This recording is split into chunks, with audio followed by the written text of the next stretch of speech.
The modern discovery of the ancient Near East is no less than a scientific revolution. We can tell today which people lived in the ancient Near East, what languages they spoke, what gods they believed in, what they used to eat, drink, and wear, how they understood the world, and many other details of their cultures. This body of knowledge illuminates and even interprets the Bible in many cases. Before we examine the engaging connections between the Bible and its environment, you must become oriented with Mesopotamian history.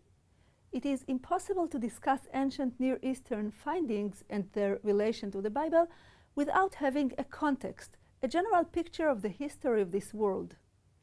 In the rest of this unit, I will attempt to present a general historical framework for our discussion throughout the course.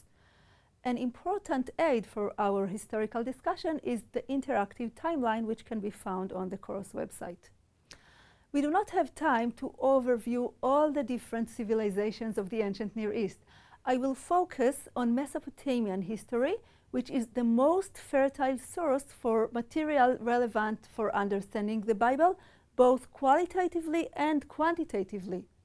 More information about the centrality of Mesopotamia for comparative study is found on the course website.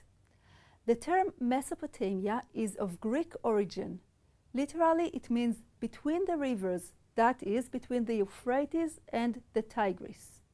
In antiquity, this region was inhabited by speakers of languages known as Sumerian and Akkadian. Sumerian and Akkadian were both written in cuneiform script. However, linguistically, they are very different from one another. The Sumerian language is considered the oldest written language in world history. Sumerian is currently an isolated language. It does not belong to any known family of languages. Akkadian, on the other hand, was part of the family of Semitic languages. This means that Akkadian is a relative of various Semitic languages such as Hebrew, Aramaic, and Arabic. Akkadian had two main dialects: the Assyrian dialect, identified with the city of Ashur in northern Mesopotamia, and the Babylonian dialect, originating in the city of Babylon in the south. Speakers of the Assyrian and Babylonian dialects established the famous empires of Assyria and Babylonia, respectively. We will discuss these empires in the following lectures.